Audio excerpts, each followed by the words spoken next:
Sebagai kepala nih Pak, boleh dong dijelasin seperti apa sih Prodi DKV dan ya belajar apa gitu? Kita akan banyak mempelajari hal-hal.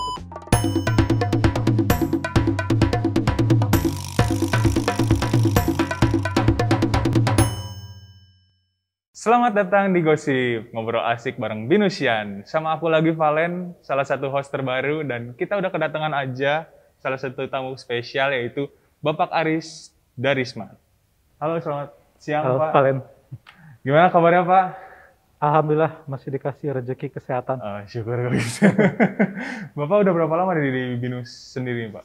Saya itu sebelumnya di BINUS Jakarta, Valen. Jadi Oh, saya di gitu. BINUS Jakarta itu dari tahun 2008. Terus kemudian 2016 saya dengar kabar BINUS mau buka di Bandung. Kebetulan karena memang saya keluarga kan di Bandung, gitu. Jadi saya mengajukan untuk dipindah ke BINUS Bandung. 2017 saya mulai resmi di BINUS Bandung. Oke, berarti awal mulanya 2017 di Bandung Ya, ya, Pak? saya dari awal berdirinya kampus BINUS Bandung. Wih, dari awal ya, dari Ya. awal berbangkit gitu ya Pak. Nah di Bandung sendiri Bapak menjabatnya sebagai apa Pak?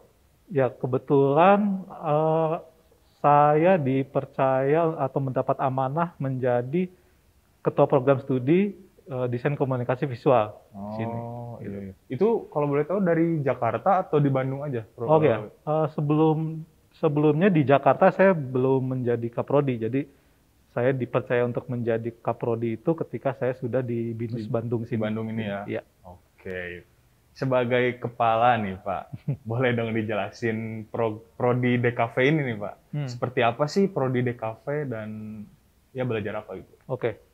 Tentunya sesuai dengan namanya ya, desain komunikasi visual, artinya kita akan banyak mempelajari hal-hal atau bidang-bidang keilmuan yang terkait ke bagaimana kita berkomunikasi atau bagaimana kita menyelesaikan problem dengan bahasa visual gitu. Jadi kita dituntut untuk dapat mengkomunikasikan informasinya melalui bahasa visual yang mudah dipahami dan juga sekaligus tentunya menarik dari sisi estetikanya gitu. Oke, berarti untuk DKV sendiri tercabang nggak sih Pak untuk pelajarannya kah? Kalau untuk pelajarannya atau mata kuliahnya, pastinya mata kuliah yang terkait ke hal-hal yang hubungannya ke visual dan kreativitas. Jadi pasti nanti teman-teman mahasiswa DKV itu akan belajar tentang keilmuan tentang menggambar, fotografi, terus kemudian juga tipografi tentang huruf, warna, hal-hal yang terkait dengan visual, terus kemudian juga penggunaan materialnya seperti apa, sampai nanti penggunaan aplikasi teknologinya seperti apa gitu. Kalau tadi pertanyaan Valen tercabang atau enggak ya, kita di BINUS Bandung ini khususnya DKV di semester 4 nanti ada program pilihan namanya streaming. Jadi mahasiswa itu ketika di semester 4 boleh milih tuh Valen. Anak DKV mau milih spesifikasinya ke animasi bisa, mau spesifikasinya ke new media bisa, atau misalnya spesifikasinya ke hal-hal yang terkait periklanan, creative advertising bisa gitu. Jadi nanti di semester 4 ada cabang pilihannya gitu. Berarti bercabangnya saat di semester 4. Semester 4, betul. Kalau di semester-semester awalnya apa Ya. tuh Pak? Pengarahan kah atau Ya, apa gitu? betul. Ya, kenapa di semester 4? Karena semester 1, 2, 3 itu ada semester persiapan. Jadi di semester 1, 2, 3 mahasiswa DKV itu diberikan bekal keilmuan yang sifatnya basic DKV-nya. Jadi asumsi kita ketika mahasiswa kita di semester 3 itu sudah paham betul tentang DKV itu apa sih. Kemudian mereka juga sudah paham betul potensi mereka ada di mana, potensi dan minat mereka ada di mana. Sehingga nanti semester 4 mereka sudah mulai nentuin, oh saya mau jadi ahli di bidang animasi, saya mau ahli bidang misalnya periklanan gitu, atau saya mau ahli di bidang hal-hal yang sifatnya media-media baru seperti itu. Oke, berarti diasah dari nol dong ya? Ya, bisa dibilang gitu. Oke, berarti orang-orang yang nggak bisa gambar sekalipun masuk DKV is okay ya Pak? Nah, ini pertanyaannya Menarik. menarik. Karena banyak loh di luar sana yang seperti itu kan Pak ya, ya? betul. Kalau dari minat, memang saya tahu banyak yang minatnya masuk DKV ya. Cuma Ya karena memang kita basicnya itu di area visual ya. Jadi kalau tadi Valen bilang tentang kemampuan menggambar, sebisa mungkin memang paling enggak mereka yang minat masuk DKV itu senang gambar. Senang gambar dulu. Terus kemudian ketika mereka memilih, kita ada di kelas-kelas itu kita asah kemampuan mereka menggambar dari senang kemudian mereka menjadi bisa gitu. Ya sebisa mungkin mereka menjadi seorang ahli menggambar kayak gitu. Jadi kalau misalnya Valen bilang dari nol kemampuan menggambarnya, ya saya bisa bilang mungkin nggak nol-nol amat ya, paling nggak mereka punya minat di bidang menggambar dulu, karena mau nggak mau ya itu sih gitu yang jadi requirement utama masuk ke DKV itu harus senang gambar dulu lah paling tidak seperti itu. Kalau nggak minat dari awal, ya untuk apa juga ya Pak ya? Betul, karena nanti biasanya kalau nggak minat dari awal, misalnya nih milih DKV karena temennya ada yang di DKV atau orang tuanya kebetulan lulusan DKV, terus kemudian akhirnya anaknya dia memilih DKV tapi sebetulnya minatnya bukan di situ. Resikonya nanti ya kemungkinannya tidak sustain gitu dia kuliahnya karena ternyata minatnya dia bukan di situ gitu. Betul. Lalu setelah kita lulus nih Pak, kita dapat sarjana apa kalau boleh tahu? Kalau di kita itu sarjana desain, SDS. SDS ya? Itu SDS itu bisa kita bekerja ke orang atau gimana Pak? Betul. Bisa kedua-duanya, Valen. Jadi bisa kerja di orang dalam arti masuk ke dalam sebuah industri gitu ya, kerja di kantor biasanya di area-area yang sifatnya kreatif development gitu, atau juga menjadi seorang entrepreneur karena di DKV juga ada mata kuliah yang terkait ke entrepreneur gitu. Kayak gitu. Jadi bisa kerja sebagai in-house designer, misalnya kerja di sebuah perusahaan atau dia menjadi pemilik dari perusahaan itu gitu. Misalnya dia mendirikan biro desain, dia punya studio desain, dia punya studio fotografi, seperti itu. Berarti banyak ya Pak ya lulusan sini, nggak banyak matok ke satu arah ya? Ya sebetulnya kan kalau sekarang kan pilihan untuk bidang pekerjaan banyak banget ya, nggak terbatas seperti dulu gitu. Dan gimana minat kita juga ya, mau ngambilnya mau ke animasi, mau ke entrepreneur tadi ya, mau di bidang apapun, gimana kita sendiri. Lalu Bapak ini kan seorang dosen nih Pak, betul? Amin. Ya. Amin Pak. Ya seorang dosen di saat corona seperti ini, apakah ada hal-hal menarik dari pembelajaran di BINUS ini Pak? Ya menarik sih, menarik dalam arti gini, kita jadi di challenge ya untuk memikirkan metode pembelajaran yang bisa beradaptasi dengan kondisi sekarang gitu. Kalau dulu kan istilahnya kita sudah cukup nyaman dengan mengajar face to face dengan mahasiswa gitu, interaksi langsung dengan mahasiswa. Tapi ketika pandemi kan mau nggak mau kita harus menyesuaikan gitu. Jadi kita juga harus menyesuaikan metode pembelajarannya, terutama secara online gitu. Yang tadinya kita bisa interaksi langsung dengan mahasiswa, sekarang nggak bisa gitu. Jadi ya kita memikirkan gimana caranya supaya tetap bobot dari pembelajaran kita nggak berkurang sebisa mungkin. Misalnya kita bikin video gitu ya, semacam video tutorial untuk memperkaya pembelajaran via online itu gitu, atau kita juga membuka ruang-ruang diskusi di luar kelas online itu. Kayak gitu. Keren.